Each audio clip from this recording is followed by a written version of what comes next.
Good morning, students.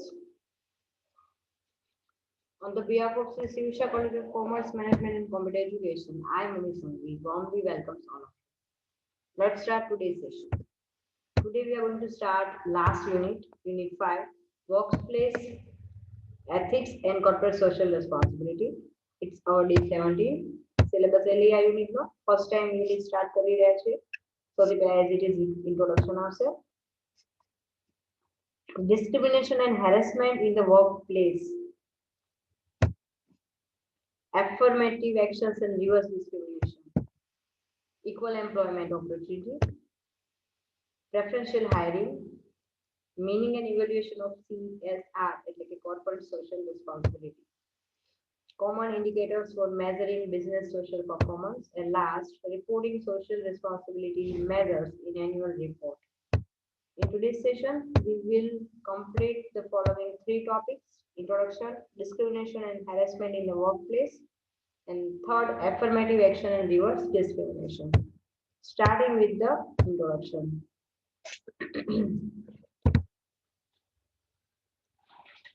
We, as a reference book, we are using C. Jamnadas and Company's Ethics and Corporate Social Responsibility, TYBBA Semester 5, new edition. As per new syllabus, effective from June 2018. And our topic is on page number 100. Starting with the introduction. For ethical functioning of the organization and for maintaining corporate governance standards, workplace ethics need to be improvised and should be kept consistent to enhance effectiveness and productivity in the business organization.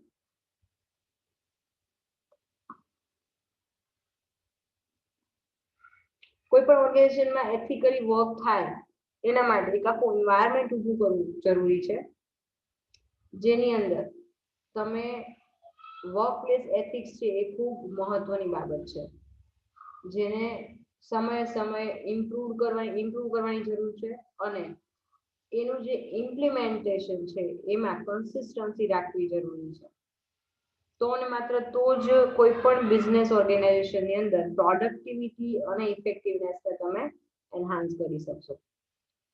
Workplace ethics relates to how one applies values to work in actual decision making. Workplace ethics શું છે તો એ કોને સાથે સંકળાયેલું છે મતલબ જે તમે અત્યાર સુધી થિયોરિકલ એથિક્સ શીખી ગયા છો સિદ્ધાંતો કે આમ કરાય આમ ન કરાય એટલે રિયલ લાઈફમાં જ્યારે ઇમ્પ્લિમેન્ટ કરવાની વાત આવે છે તો actual decision making પ્રોસેસમાં તમે એને કયા લેવલ સુધી અંદર સાથે રાખીને ડિસિઝન લો છો. A set of right and wrong actions that directly impact on the workplace.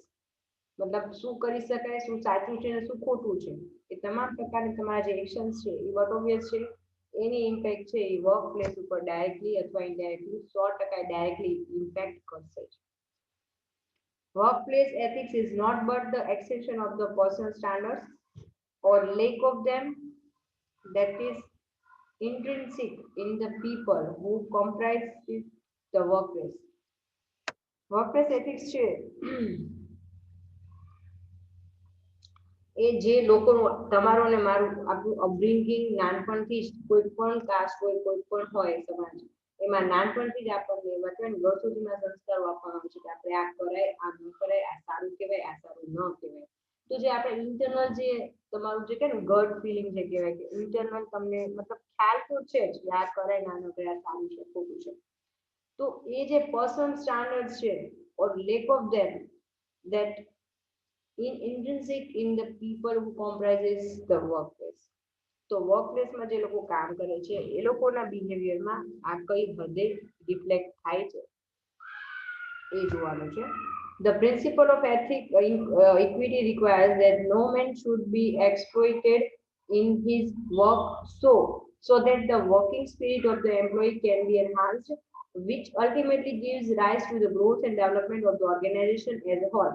Principal મતલબ આ શા માટે આપણે વર્ક પ્લેસ એથિક્સની આપણે વાત કરી રહ્યા છીએ તો એનું રીઝન છે કે જો તમે વ્યક્તિને ખોટી રીતે એક્સપ્લોઇટ નહીં કરો એના વર્ક પ્લેસની અંદર કામ કરવાની જગ્યાએ તો એ વ્યક્તિ પોતાનું કામ કરવાનો ઉત્સાહ એનો મરી નહીં જાય ઉલટા તો એને તમને કામ કરવાની વધારે મજા આવશે અને એ જ્યારે પોતે પોતાના કામને એક પરાણે કોઈ વસ્તુ માથે નાખી છે અને અલગ અલગ પ્રકારના દબાવમાં અનએથિકલ એન્વાયરમેન્ટની અંદર કામ કરતી વ્યક્તિ પોતાનું જે આઉટપુટ આપે અને એક સારા એથિકલ એન્વાયરમેન્ટમાં એને બધી જ વસ્તુનો સપોર્ટ મળતો હોય એવા એન્વાયરમેન્ટમાં એને ગ્રો કરવાના ચાન્સીસ મળતા એવા એન્વાયરમેન્ટમાં કામ કરવું મળતું હોય તો એ પોતાનું 100% આપશે જે અલ્ટિમેટલી કંપનીને બેનિફિટ કરશે.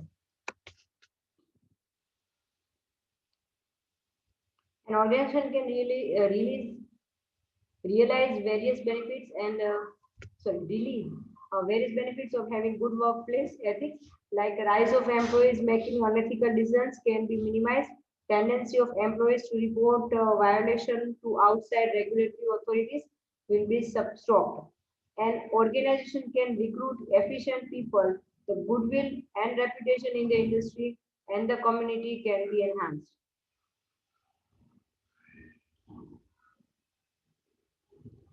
તો આ બધી વસ્તુના બેનિફિટ શું મળશે?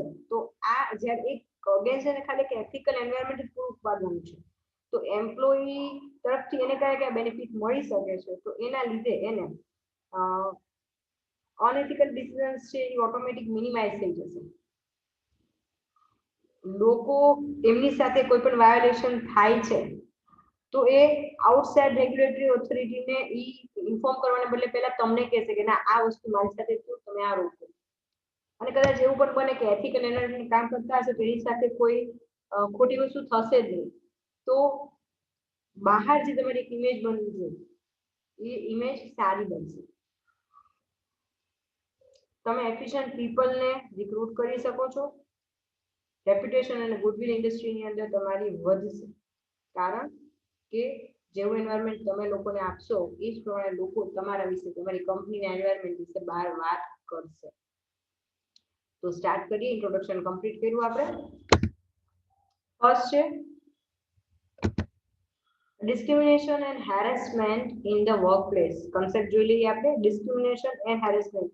ડિસ્ક્રિમિનેશન મતલબ ભેદભાવ. કોઈ પણ ઇક્વલ લેવલ ઓફ નોલેજ હોય, ઇક્વલ લેવલ ઓફ એ લોકોનું જે હોદ્દો હોય છતાં એ લોકોની સાથે અલગ અલગ પ્રકારનું કોઈ પણ રીતે ભેદભાવ કરવામાં આવે છે તો દેટ ઇઝ ડિસ્ક્રિમિનેશન કહેવાય. અને બીજું કોઈ પણ રીતે હેરેસમેન્ટ, તમે એને મેન્ટલી, ફિઝિકલી કે સોશિયલી કોઈ પણ રીતે ટોર્ચર કરો છો તો એ હેરેસમેન્ટ વર્ક પ્લેસમાં કેવા થાય છે એનો શું મતલબ છે આપણે સમજીએ.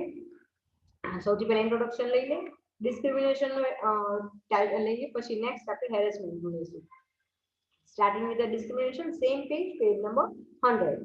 Discrimination in the workplace refers to distinguishing one object from other. मतलब અહીંયા એક કોઈ પણ સિમિલર બે પોસ્ટ વાળી વ્યક્તિને, સિમિલર બે ક્વોલિફિકેશન વાળી વ્યક્તિને તમે અલગ અલગ રીતે ટ્રીટ કરો છો.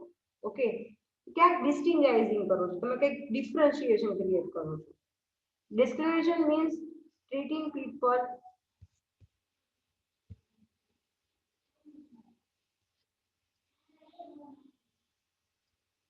people differently without the difference of individual merit. मतलब अलग ने डिस्क्रिमिनेशन નો મતલબ શું થાય છે કે લોકોને અલગ અલગ રીતે તમે ટ્રીટ કરો છો. Okay, without the difference of individual merit. મતલબ આમ જુઓ તો મેરિટમાં કોઈ ડિફરન્શિએશન નથી છતાં તમે અલગ રીતે ટ્રીટ કરો છો. લોકોને ફીલ થાય છે કે ના એકને ગોળ આપવામાં આવે છે એકને ખોળ આપવામાં આવે છે કહેવત છે. મતલબ એકને બહુ સારી રીતે તમે ટ્રીટ કરો છો એની સાથે બાકી જે સેકન્ડ વ્યક્તિ છે એને હ્યુમિલેટ કરો છો. તમે એને બનેલું નીચું દેખાડવાનો પ્રયત્ન કરો છો. Difference of individual merit will not be treated as discrimination in the organization. मतलब વ્યક્તિના મેરિટ પ્રમાણે તમે સપોઝ પોસ્ટ પ્રમાણે તમે અલગ અલગ રીતે ટ્રીટમેન્ટ આપતા હોય તો બટ ઓબ્વિયસ છે કે અમુક લેવલની પોસ્ટની વ્યક્તિને અમુક રીતે ટ્રીટ કરવામાં આવતી હોય પ્રોફેશનલી વાત છે તો that is not discrimination. But same લેવલની વ્યક્તિઓને અલગ રીતે ટ્રીટ કરવામાં આવે તો that must be a differentiation. It means if the facilities in the organization are found different for CEO and an accountant, then it is not discrimination because there is difference of individual merit. मतलब example આપ્યું છે કે આજે એક accountant છે એને company જે facility જે સેલેરી પે કરે છે અને કંપનીના સીઈઓ મે બી કંપનીના સીઈઓ ને ફર્નિશ્ડ હાઉસ કાર સારા પગ સેલેરી પે કરે જ્યારે અકાઉન્ટન્ટને એટલું ન મળે તો બટ ઓબ્વિયસલી એ એક્સેપ્ટેબલ છે. શું કામ? એ લોકોના મેરિટ, એ લોકોનું પોસ્ટ અલગ છે, એમનું જોબ કામ કરવાનું જે જોબની પોસ્ટ છે એ અલગ છે, તો that will not be considered as discrimination. But treating one person better than another because of their age, gender, race, religion, or other protected class status, which is not relevant to the job and that they perform, is discrimination. मतलब અહીંયા તમે કોઈ બે વ્યક્તિઓ છે એને અલગ treat કરો છો, એનું કારણ શું છે? તો બની શકે કે એમની એજ અથવા એમનું જેન્ડર, મેલ અને ફિમેલ અલગ રીતે ટ્રીટ કરવામાં આવે, રેસ છે, રિલિજન જે ધર્મના લીધે કોઈ અલગ રીતે રિલિજિયસ રીઝનથી કરવામાં આવે, અથવા કોઈ ક્લાસનું સ્ટેટસ આવે, અમે તો અપર આમ છીએ, અમે આમ છીએ, જે એના કામ સાથે કઈ લેવા દેવા નથી, કામ તો બંને સરખું જ કરવાનું છે. જો વર્ક સેમ હોય તો ટ્રીટમેન્ટ પણ સેમ હોવી જોઈએ. In the discrimination process, the basic right of principle of equality is compromised. આપણા જે કહેવાય ને કે સમાનતાનો અધિકાર જે કહેવાય, આપણા ભારતીય બંધારણમાં દરેક ભારતીય નાગરિક કે જે ભારતનો રહેવાસી છે એને જે બેઝિક રાઇટ્સ આપવામાં આવેલા છે એનું સૌથી પહેલું સમાનતાનો અધિકાર, તો એનો અહીંયા ભંગ કરવામાં આવે છે, જે લીગલી પનિશેબલ ઓફેન્સ ગણાય. તો હવે આપણે જોઈએ કે ડિસ્ક્રિમિનેશન કઈ રીતે ગણી શકાશે. તો ફર્સ્ટ એમાં ઇન્ટ્રોડક્શન કમ્પ્લીટ કર્યું. હવે આપણે એલિમેન્ટ્સ ઓફ ડિસ્ક્રિમિનેશન લઈએ. તો સૌથી પહેલું છે individual merit is ignored. Page number 101. Discrimination occurs only when the employees in the workplace are treated unequally without the difference of individual merit. They are just discriminated because of, again repeat કરીએ છીએ, age, race, gender, religion, social status, etc. मतलब individual merit ને ignore કરવામાં આવે છે. मतलब એ વ્યક્તિનું merit मतलब એની પોસ્ટ સેમ હશે છતાં એમને ટ્રીટમેન્ટ અલગ આપવામાં આવશે. Okay, when a person is denied job only on the ground of race, culture, social or economic background, in spite of his qualification and capability, it is an injustice to him. मतलब જ્યારે કોઈ વ્યક્તિને કામ આપવામાં આવે છે અથવા કામ એની પાસેથી છીનવી લેવામાં આવે છે આવા બેઝિક બેઝલેસ રીઝન્સ આપી, તો એ ઇનજસ્ટિસ ગણાય. Not only individual is done injustice, but the organization also suffers because a right man for the right job is not recruited and a less qualified person is offered the job. તો બની શકે કે તમે એવી કોઈ ઇમ્પરફેક્ટ વ્યક્તિને particular post ઉપર મૂકી દો કે જે એને લાયક ન હોય, મે બી ક્વોલિફિકેશન ન હોય, મે બી એક્સપિરિયન્સ ન હોય, પણ કોઈના ઇન્ફ્લુઅન્સના બેઝ ઉપર જે ક્વોલિફાઈડ વ્યક્તિ છે એને અપોઇન્ટ કરવાને બદલે તમે અનક્વોલિફાઈડ અથવા લેસ ક્વોલિફાઈડ વ્યક્તિને અપોઇન્ટ કરો છો, તો જે વ્યક્તિને એકચ્યુઅલી અપોઇન્ટ કરવા જોઈએ એને નથી કરતા, એને તો નુકસાન થવાનું જ છે, પણ એના કરતા વધારે લોસ કોને જશે? ઓર્ગેનાઇઝેશન. રિક્રુટમેન્ટ કરવાવાળાને પ્રોબ્લેમ નથી, એને તો પોતે ખોટું કર્યું, અલ્ટિમેટલી લોસ કોને જવાનો છે? ઓર્ગેનાઇઝેશન. કારણ કે એને રાઈટ પ્લેસ ઉપર રાઈટ વ્યક્તિ મળી નથી. જેટલો પે ઈ પે કરશે ઓર્ગેનાઇઝેશન, સામે એટલું વળતર નહીં મળે. In the long run, an organization gets poor quality of work and produce poor quality of product. In the competitive market, an organization losses his prestige, name and even financial gains. તો બની શકે કે આના લીધે but obvious છે તમે જે requirement છે એ પ્રમાણે જો તમે રિક્રુટમેન્ટ નથી કરતા, અંડર ક્વોલિફાઈડ વ્યક્તિ કે એ પોસ્ટને લાયક નથી વ્યક્તિને તમે અપોઇન્ટ કરો છો, તો અલ્ટિમેટલી સંસ્થાને એટલે ઓર્ગેનાઇઝેશનને લોસ જશે. ખાલી પ્રેસ્ટીજ અને નેમ નહીં, ઇવન ફાઇનાન્શિયલ લોસ પણ એને થઈ શકે છે. Second point, caste based, race based discrimination. In India, certain skills are inherited as a cultural heritage. ભારતની અંદર હજી પણ આપણે જે આપણું કલ્ચર છે એવું કહેવામાં આવે છે કે કેટલાક સ્કિલ્સ છે એ ઇનહેરિટ મતલબ ઇનહેરિટેડ વારસામાં મળે છે, કલ્ચરલ હેરિટેજની જેમ. તમારે કહેવાય ને કે ભાઈ સાંસ્કૃતિક વારસો છે, કામ પણ મળે. ડોક્ટરનો દીકરો ડોક્ટર જ થાય, વકીલનો દીકરો વકીલ જ થાય, હલવાઈનો દીકરો હલવાઈ જ થાય, બરાબર? So a carpenter's son may be a good carpenter because right from his childhood he has been trained along with the father and other family members. Example આમાં એ જ આપ્યું છે કાર્પેન્ટરનું. કોઈ સુથાર છે તો એ નાનો હશે ત્યારથી એના ઘરમાં બધા જેટલા પણ ભાઈઓ છે બધા સુથારી કામ જ કરતા હશે, કાર્પેન્ટરનું કામ. તો એ નાનપણથી જ એને થોડું ઘણું વસ્તુ કેમ કે અમુક વસ્તુ આપણે બ્લડમાં હોય, સપોઝ કહેવાય છે ગુજરાતીને ધંધો ન શીખવાડે પણ એના લોહીમાં હોય. ઓકે, તો એ મતલબ જે કલ્ચરમાંથી તમે અપબ્રિંગિંગ તમારું થયું છે તો એના કેટલાક ઓટોમેટિક તમારામાં એના જે કેરેક્ટરિસ્ટિક્સ છે તમારામાં આવી જાય, એના ગુણો તમારામાં આવી જશે. He has learned the skill of doing a job during the process of his socialization, and when he acquires technical qualification like degree or diploma in mechanical engineering, his work output would be better than others. હવે એક વ્યક્તિ કે જેને સતત એનું upbringing અને Born જ તે એવા એન્વાયરમેન્ટમાં થયું છે કે જ્યાં એને સતત આ જ કામ કરવાનું આજુબાજુમાં આવ્યું છે, તો જ્યારે એ વ્યક્તિ પાસે નોલેજ તો છે સાથે એ ફિલ્ડનું પર્ટિક્યુલર ડિગ્રી મેળવશે તો બીજા જે લોકો જે બીજી કાસ્ટ મતલબ બીજું કાર્ય કરનારા લોકો છે આવા બેકગ્રાઉન્ડ સાથેના નથી, એ લોકો જ્યારે આવું કંઈક કામ મતલબ ડિગ્રી લઈને બહાર આવશે તો એની કમ્પેરિઝનમાં આ વ્યક્તિ પાસે સ્કિલ વધારે સારી હશે ડેવલપ થયેલી. In this situation, if he is denied a job only on the basis of his caste or culture or family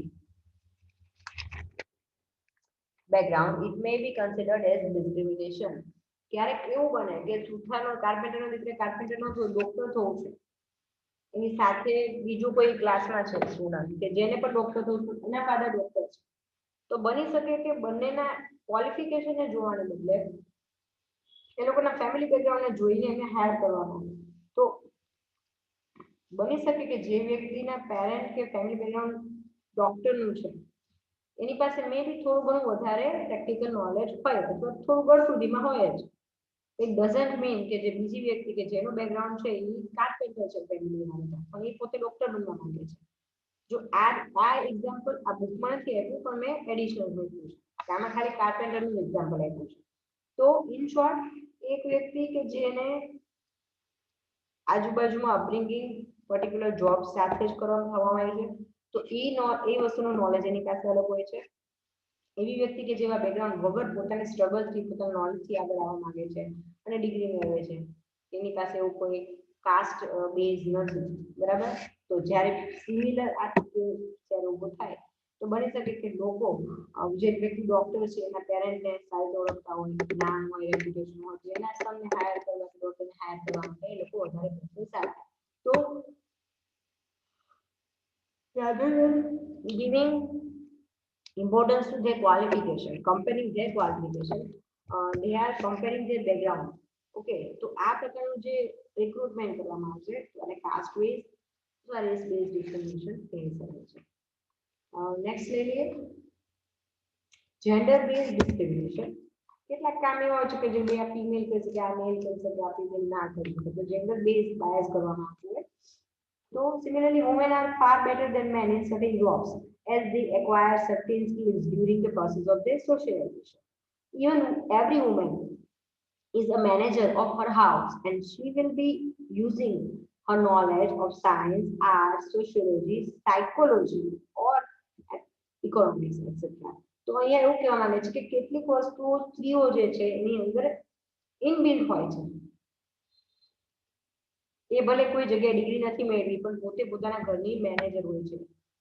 જ્યારે પણ સેલેરી કે અમાઉન્ટ સર્ટેન અમાઉન્ટ એની હાથમાં આપવામાં આવે છે અને કે આમાં તારે એક મહિનાનું બજેટ તમારે કરવાનું છે તો એ ભલે ફાઇનાન્સ મિનિસ્ટર નથી તો એના ઘરનું બજેટ કેમ એને બનાવવું, કઈ વસ્તુને પ્રાયોરિટી આપવી, કઈ વસ્તુને નેક્સ્ટ બજેટ નેક્સ્ટ મંથની સેલેરીમાં પોસ્ટપોન કરવું પરચેઝિંગ, તો એનું આખું એની પાસે નોલેજ હોય છે.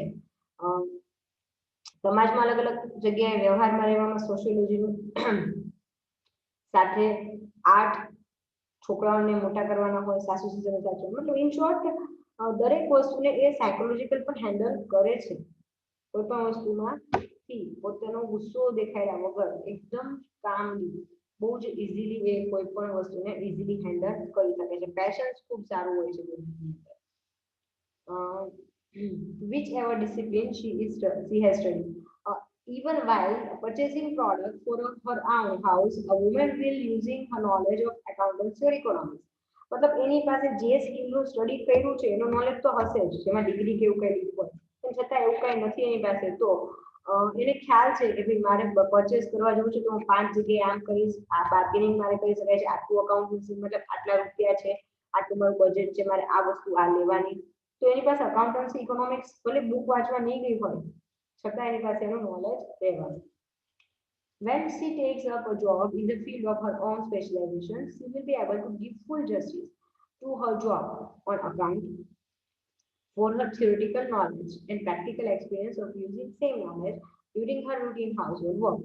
તો જ્યારે એ વ્યક્તિ પોતે ક્વોલિફાઈડ હશે અકાઉન્ટિંગ ફિલ્ડમાં તો એનું કામ થિયોરિટિકલ નોલેજ ફર્સ્ટ ટાઈમ જ્યારે જોબ સ્ટાર્ટ કરતા હશે તો થિયોરિટિકલ નોલેજ તો એની પાસે હશે જ, સાથે સાથે એને રૂટીન લાઈફમાં જે કંઈ પણ બાર્ગેનિંગની સ્કિલ અથવા એને પોતે જે કંઈ પણ સ્કિલ ડેવલપ કરેલી છે તો એને કે કામને શીખવે તો એ સ્કિલ પણ ત્યારે કામમાં મદદરૂપ થશે. But if a woman is denied job only on the basis of her gender, it is a gender biased or discrimination too. પણ એના ક્વોલિફિકેશનને કન્સિડર કર્યા વગર માત્ર ને માત્ર જેન્ડરના બેઝ ઉપર કોઈ જોબ એને આપવામાં આવે છે તો એ જે એને જોબ માટે ના પાડવામાં આવે અથવા એને આપવામાં આવે છે તો એ કહેવામાં આવશે job discrimination based on gender. Certain jobs were considered as only masculine jobs. આવી જોબને masculine job કહેવામાં આવે છે. મતલબ કેવી જોબ હોય છે કે જેમાં મેન છે વધારે કરી શકે, મતલબ કે જ્યાં એ લોકોને પાવર શક્તિ મસલ્સ નો ઉપયોગ વધારે કરવાનો હોય. તો now we find women as a taxi driver. કેટલીક જોબો એવી છે કે જે અત્યાર સુધી માત્ર ને માત્ર જે મેલ પર્સન્સ હોય એ લોકોનો જ ઇજારો હતો, જ્યારે હવે આ તમામ ફિલ્ડમાં વુમેન પણ એન્ટર થઈ રહી છે. એક્ઝામ્પલ બુકમાં આપેલું છે પેજ નંબર 102 પર second paragraph. Certain jobs were considered as only masculine job. Now we find women as a taxi driver, rickshaw driver, conductor in a bus, etc. Even police station ની અંદર પણ તમે ફિમેલમાં even જે road પર traffic police હોય એમાં પણ કદાચ આખું 12 કલાક 6 કલાક 8 કલાક ઉભા રહીને કામ કરવાનું હોય તો એ જગ્યાએ પણ વુમેન પોલીસ છે એ કામ કરી છે.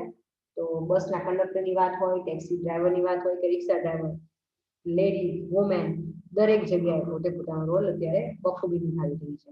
We see a lot of women pilots and railway engineers also. Night working was prohibited for women in shops and establishment.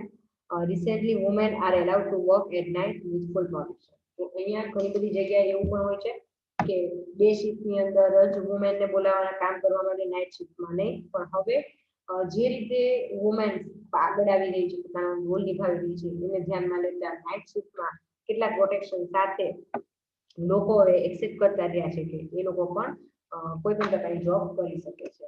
Sometimes social status governs economic status and vice versa. તો ક્યારેક social status છે economic ને overweight કરી દે છે, ક્યારેક vice versa થાય છે. If an individual is denied job on account of his caste, creed, religion, native place, etc., even if he is qualified for the job, it is considered as a discrimination. એટલે મતલબ અહીંયા એવું કહેવામાં આવે છે કે તમે જ્યારે જોબ માટે એપ્લાય કરો છો તમે ક્વોલિફાઈડ છો પણ છતાં તમે ક્યાંક ઓળખાણ કાઢો છો અને એના બેઝ ઉપર તમને પ્રિફર કરવામાં આવે છે rather than different person another person. તો એ ભલે યુ આર ક્વોલિફાઈડ, તમે ક્વોલિફાઈડ છો પણ જોબ મેળવવા માટે તમારે કોઈ કાસ્ટ, સ્ટેટસ કે કોઈનું ઇન્ફ્લુઅન્સ લેવું પડ્યું હોય તો એ જોબ ડિસ્ક્રિમિનેશનમાં કન્સિડર કરવામાં આવશે. Nationality based next આવે છે nationality based discrimination. Sometimes an individual is not offered a job or promotion only on account of his nationality. ઘણી બધી જગ્યાએ એવું થાય છે કે પહેલા એને નેશનાલિટી પૂછવામાં આવે છે એના બેઝ ઉપર એને જોબ આપવી કે ન આપવી એવું એને નક્કી કરવામાં આવે છે. Companies deem job by giving reasons that the person from another nationality must know local customs, traditions, language, surroundings, market, connections, etc. તો એ લોકો રીઝન શું આપે છે તો એવું કહે છે કે અમારે આ પર્ટિક્યુલર કામ માટે ઇન્ડિયન વ્યક્તિ જોઈએ, એમાં અમારા અમેરિકન ન ચાલે. શા માટે? તો એ કામ માટે એ જે કામ છે એ કામ કરવા માટે એને ભારતીય ભાષાનું નોલેજ હોવું જરૂરી છે. ટ્રેડિશન, કસ્ટમ્સ, જે આપણા રીતિ રિવાજો છે એનું નોલેજ હોવું જરૂરી છે. આ તમામ વસ્તુ ન હોય તો એવા કોઈ વિદેશી વ્યક્તિને રાખવું, ભલે એ વ્યક્તિ ક્વોલિફાઈડ છે પણ એની પાસે આ ટાઈપનું સરાઉન્ડિંગ નથી, બેઝ નથી, તો એને જોબ મળશે નહીં. Even if a person is technically qualified, મેં તમને કીધું એ પ્રમાણે, and his past performance is good, his nationality comes in a way of his selecting for a job. તો ક્યાંક કોઈ જગ્યાએ બહુ ઓછું બને છે રેર કેસમાં, પણ ક્યારેક કોઈ જગ્યાએ અહીંયા નેશનાલિટી બેઝ ડિસ્ક્રિમિનેશન પણ થઈ રહ્યું છે. Next, prejudice. Discrimination is the workplace in the workplace is realized when there are some morally unjustified prejudice against an employee or group of employees considering their religion, class or gender. આવું ક્યારે થાય છે? તો એ ક્યારેક કેટલાક સંજોગોની અંદર, મતલબ એવા સંજોગો ઊભા થાય છે કે જેની અંદર લોકોને અથવા એક વ્યક્તિ પર્ટિક્યુલર એમ્પ્લોયી અથવા ગ્રુપ ઓફ પીપલ જે એમ્પ્લોયી છે એ લોકોને કન્સિડર કરવામાં આવે છે એમના રિલિજન, ક્લાસ કે જેન્ડરના બેઝ ઉપર. તો આ એક પ્રેજુડાઇઝ કેવું ગણાશે. નેક્સ્ટ, નેગેટિવ એની ઇફેક્ટ શું થાય છે?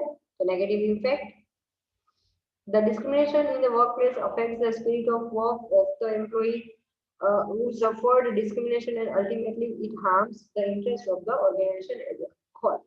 તો ડેફિનેટલી ડિસ્ક્રિમિનેશન વસ્તુ જેવી છે કે ક્યાંક ને ક્યાંક કંપનીને નુકસાન કરશે. એ નાના પાયે હશે કે મોટા પાયે, એ હંમેશા જ્યારે એનું એક લેવલ એવું આવી જ જશે કે અલ્ટિમેટલી એ આખી ઇન્ડસ્ટ્રી, આખા કંપનીને એ નુકસાન કરી શકે. ભલે શરૂઆત કોઈ વસ્તુની નાના પાયે થતી હોય, પણ જો એને ઇનિશિયલ સ્ટેજ પર ન આપણે કંટ્રોલ કરીએ તો એ નાની વસ્તુ ક્યારેક મોટું સ્વરૂપ લઈ લે છે. સેકન્ડ લઈ લઈએ હવે નેક્સ્ટ પોઈન્ટ આપણે, scope of discrimination. Same page number 103. Title topic એ ચાલી રહ્યો છે, discrimination and harassment in the workplace. એમાં બી લઈએ છીએ, સ્કોપ ઓફ ડિસ્ક્રિમિનેશન. પેલું છે રિક્રુટમેન્ટ પ્રેક્ટિસ. ક્યાં જગ્યાએ ડિસ્ક્રિમિનેશન થઈ શકે? Okay, so scope of discrimination. Discrimination practice is in general found. Discrimination practice is in general found when an organization recruits employee with word of mouth referral of present employees. તો રિક્રુટમેન્ટમાં ક્યારે થઈ શકે? તો ક્યારેક એવું બને કે તમારે કોઈ એવી પોસ્ટ માટે લોકોને આપણે મૂકવાના છે કે જે બહુ મોટા પાયે આપણે એમાં ભરતી નથી કરવાની, તો બની શકે કે તમે ઇન્ટરનલ રિક્રુટમેન્ટ કરાવો. મતલબ તમે તમારા કરંટ એમ્પ્લોઈઝ છે એમને વાત કરો કે આ પોસ્ટ ઉપર આવા ક્વોલિફિકેશનની વ્યક્તિઓ અમારે જોઈએ છે. ઓકે, અને એમના રેફરલથી તમે કોઈ વ્યક્તિને રિક્રુટ કરો છો. there are major chances of discrimination as the less merit candidate may get recruited and the efficient and more merit holder candidate will not get recruited just because of not having any influence in the management or in the present employees. मतलब એવી કોઈ વ્યક્તિ કે જે ઓછી qualified હશે અથવા ઓછી એક્સપિરિયન્સ હશે, પણ એને કોન્ટેક્ટ છે તમારી કરંટ કર્મચારીઓનો, તો તમે પૂછશો કોને રિક્રુટમેન્ટ માટે? Current employees. તો એ લોકોના કોન્ટેક્ટમાં જે હશે એમને જ વાત કરવાના. તો બની શકે કે એવી કોઈ વ્યક્તિ છે કે જે વધારે ક્વોલિફાઈડ છે પણ એને કોઈ કોન્ટેક્ટ પર્સનલ ટચ છે નહીં. તો એ વસ્તુ વિશે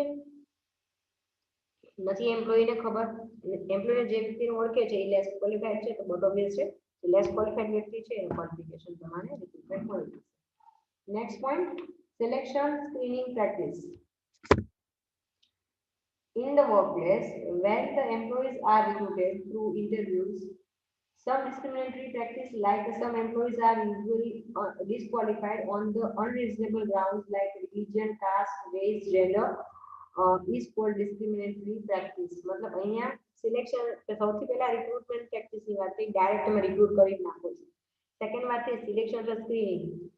મતલબ તમે ઓફિશિયલી બધા પાસે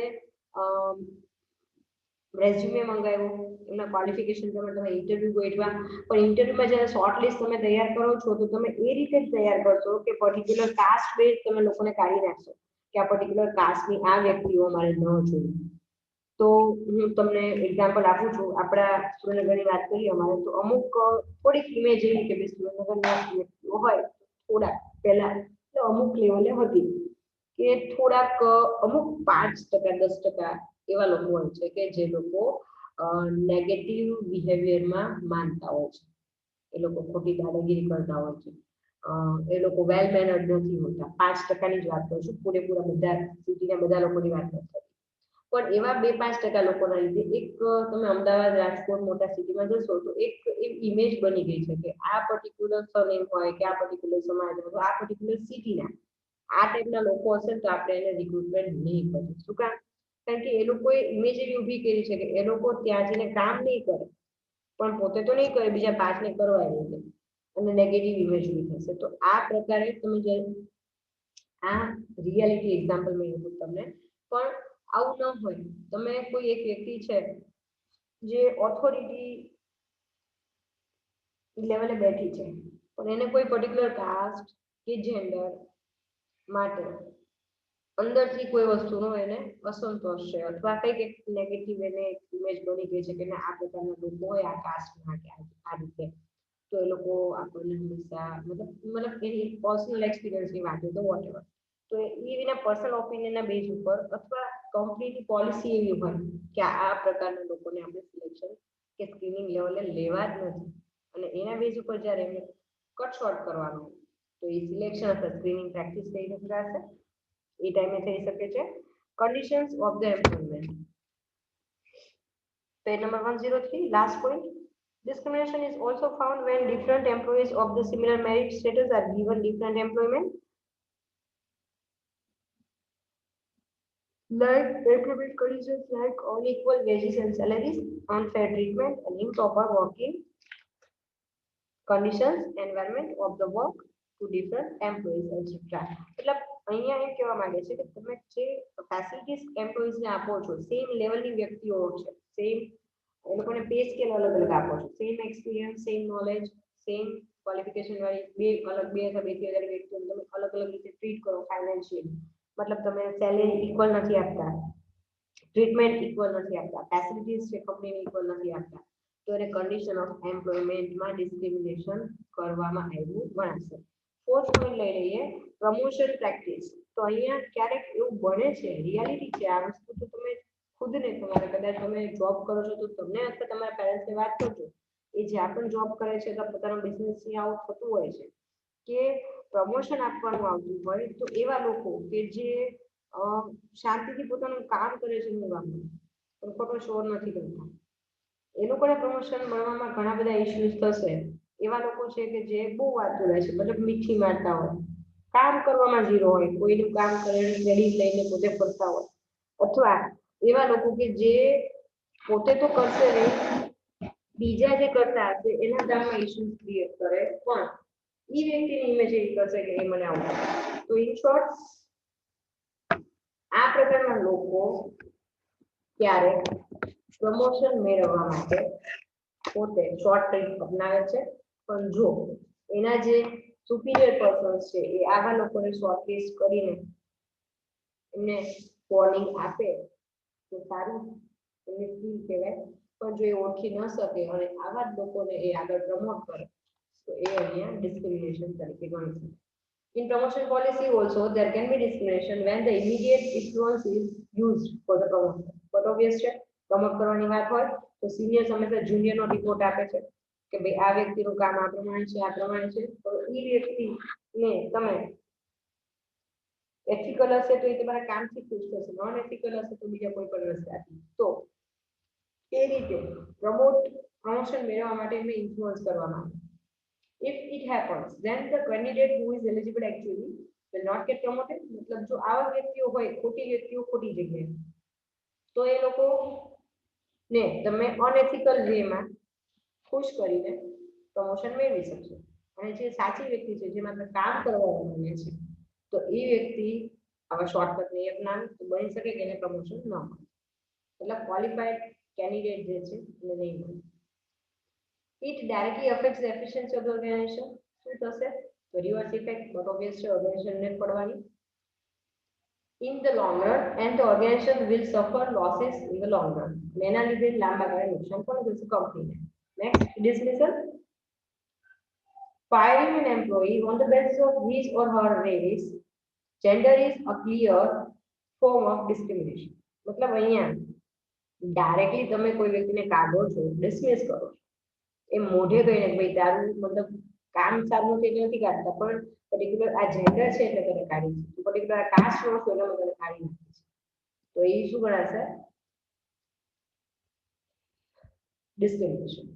Here it may be found that the candidate who is actually efficient and cannot be dismissed will get dismissed because of the discriminatory treatment of the organization. मतलब તમે કહેવાય ને કે કોઈ રીતે તમે વ્યક્તિને તોડી નથી શકતા, તો તમે કાસ્ટના બેઝ ઉપર કે બીજા કોઈ રીઝન આરોપ નાખીને તમે એને કાઢો છો, તો આને પોલિટિકલી તમે એને ખોટી રીતે હેરેસ કરો છો, તો આને ડિસમિસલ ડિસ્ક્રિમિનેશન કહી શકાય. નેક્સ્ટ 6 છે unequal pay for equal type of work. જે અગાઉ વાત થઈ છે, સેમ કામ છે, સેમ પોસ્ટ છે, સેમ અનુભવ, પણ છતાં તમે એને ઇક્વલ પે આપવાના નથી. It is guaranteed under the fundamental rights of Indian Constitution that there shall be no discrimination in the payment of wages between men and women and between people of different caste or community.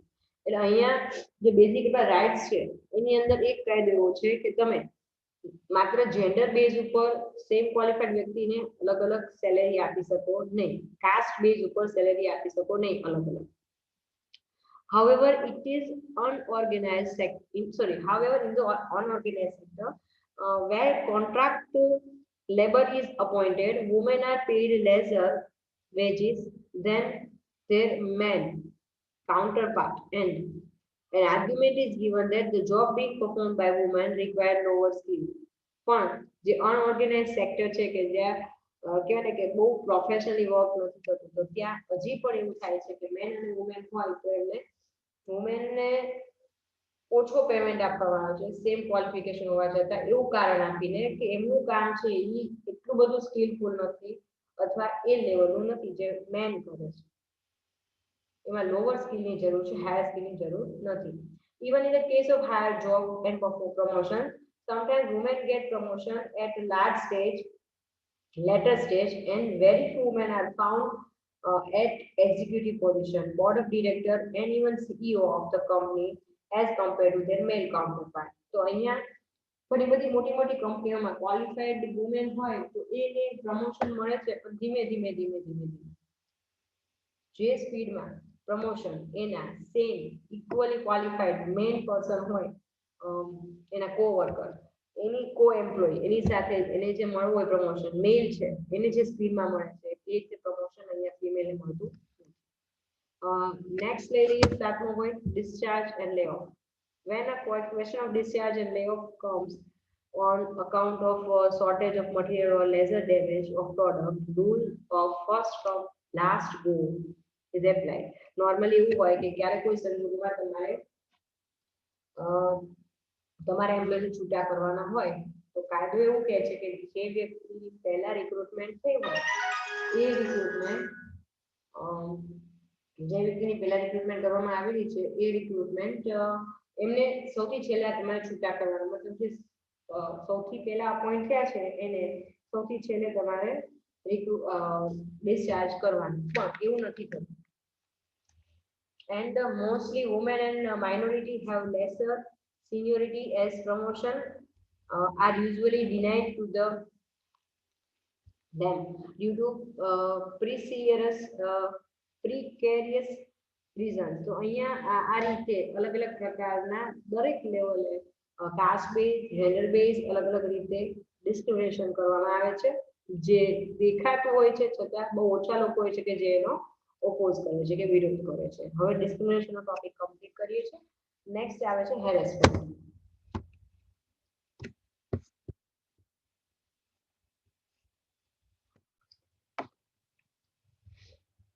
Start કરીએ હેરેસમેન્ટથી. Page number 105. Harassment is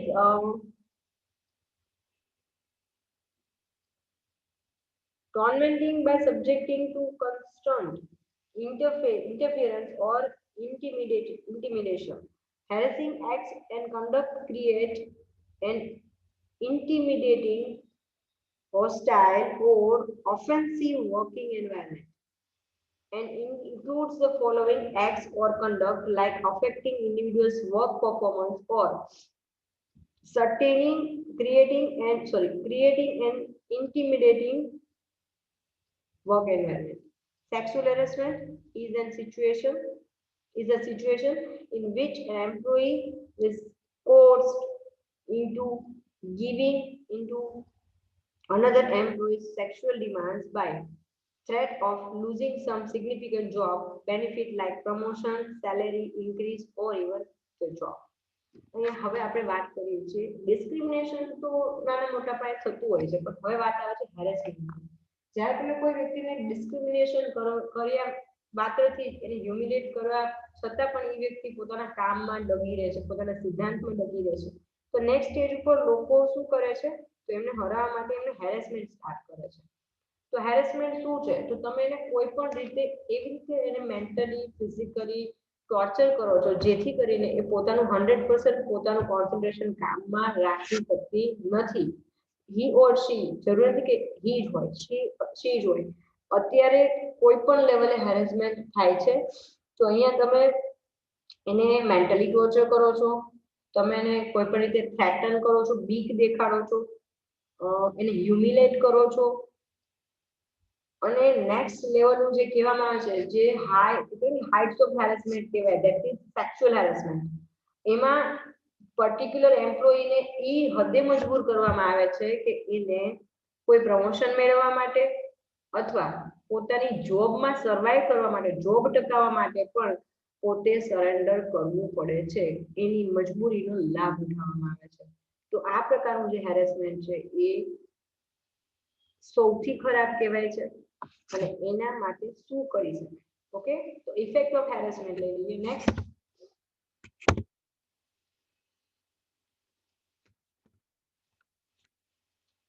harassment causes psychological harm on the employees and it violates the basic rights of freedom, right to freedom and dignity of the employee. Harassment શું કરે છે તો હેરેસમેન્ટના લીધે વ્યક્તિ માનસિક રીતે તૂટી જાય છે. કારણ કે વ્યક્તિ પોતાના એક તો વસ્તુ એ છે કે અત્યારના કોમ્પિટિટિવ એજમાં એથિકલી કામ કરવું કોઈ એમ્પ્લોય માટે બહુ અઘરી વાત છે. કારણ કે 80%, 70%, 50% લોકો અનએથિકલ જ રહેવાના. આવા અનએથિકલ એન્વાયરમેન્ટમાં એ વ્યક્તિ પોતે પોતાના એથિક્સ સાથે કામ કરવા માંગે છે જે લોકો નથી જોઈ શકતા.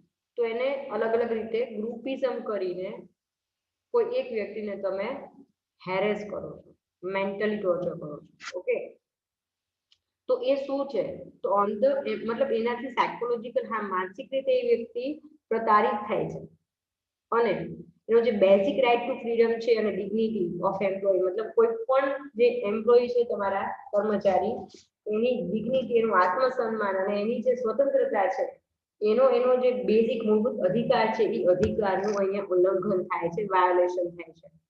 It is a situation whereby those employees who are vulnerable and defenseless are continuously caused, which causes too much harm to those employees as well as to organization in the long run in terms of their brand image, profitability, labor turnover ratio, etc. मतलब હંમેશા આવું ક્યાંક ને ક્યાંક 5%, 10% દરેક ઓર્ગેનાઇઝેશનમાં થતું હોય છે. એક લોકોનું ગ્રુપ હોય છે જે ખોટી રીતે આગળ આવવા માંગે છે, પોતાનું હોલ્ડ બનાવવા માંગે છે કંપની ઉપર કે ભાઈ કંપનીમાં ઇન્વેસ્ટમેન્ટ આપવાનું પણ આપણે એઝ એન એમ્પ્લોયી આપણો હોલ્ડ હોવો જોઈએ. આ મારી કંપની છે, મારા પપ્પાની કે કહેવાય ને, ના અમે કઈ એમ જ થવું જોઈએ. આ પ્રકારનું એ લોકોનું એક ગ્રુપ બની જાય છે. જ્યારે કોઈ એક કોઈ હરાવી નથી શકતા ને એથિકલ વ્યક્તિ મેન્ટલી ખૂબ સ્ટ્રોંગ હશે ને તો જ પોતાના એથિક્સ સાથે રહી શકશે. આવા સમય અનએથિકલ લોકો એક વ્યક્તિની સામે લડાઈ નહીં આપી શકે, એ લોકો ગ્રુપ બની જશે ખોટા બનશે અને એ આને તોડવાનો પ્રયત્ન કરશે અલગ અલગ રીતે. અને આવું કરવાથી જો એ વ્યક્તિને ડેમેજ પહોંચે છે, બરાબર, જે લોકો ડિફેન્સલેસ છે અને કન્ટિન્યુઅસલી તમે એને સતત હેરાન કરો છો તો એક લિમિટ કદાચ એવી આવી જાય કે કાં તો એ વ્યક્તિ કોમ્પ્રોમાઇઝ કરી લેશે, બધાની સાથે જોડાઈ જશે, અધરવાઇઝ એ વ્યક્તિ જો કોમ્પ્રોમાઇઝ કરવા નહીં માંગે, બહુ જ મેન્ટલી સ્ટ્રોંગ હશે તો એ વ્યક્તિ સંસ્થા તોડીને જતી રહેશે. તો અલ્ટિમેટલી નુકસાન કોને જવાનું? ખાલી સંસ્થા છોડીને સંસ્થાને લીવ કરીને લેફ્ટ કરીને નહીં જાય, પણ એ વિથ એવિડન્સ સંસ્થાની સામે કેસ કરી શકે છે, સંસ્થાના લોકો સામે એ લીગલ પગલાં લઈ શકે છે, જેથી કરીને અલ્ટિમેટલી સંસ્થાની ઇમેજ, જે લોકો એમ્પ્લોય છે ખોટા, એમને કાંઈ નથી ફેર પડવાનું, જે સંસ્થા છે, ઓર્ગેનાઇઝેશન છે, એની બ્રાન્ડ ઇમેજને નુકસાન પહોંચશે. તો હેરેસમેન્ટ એ ખૂબ ખોટી બાબત છે, જેને ઇનિશિયલ સ્ટેજ ઉપર જ રોકવું જોઈએ. ઓથોરાઇઝ પ્લેસ પર જે લોકો બેઠા છે એની રિસ્પોન્સિબિલિટી છે કે અહીંયા એ ગમે એમ કરીને આવું એન્વાયરમેન્ટ ડેવલપ થતું અટકાવે.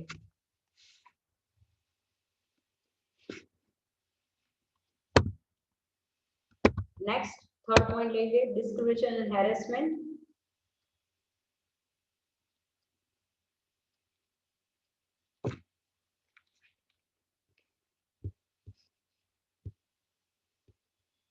મારું રેકોર્ડિંગ ચાલુ છે ને તું વચ્ચે બોલે ચંદ્રિકા બેન બોલાવે પણ વચ્ચે મારા વિડિયોમાં તારો અવાજ આવ્યો.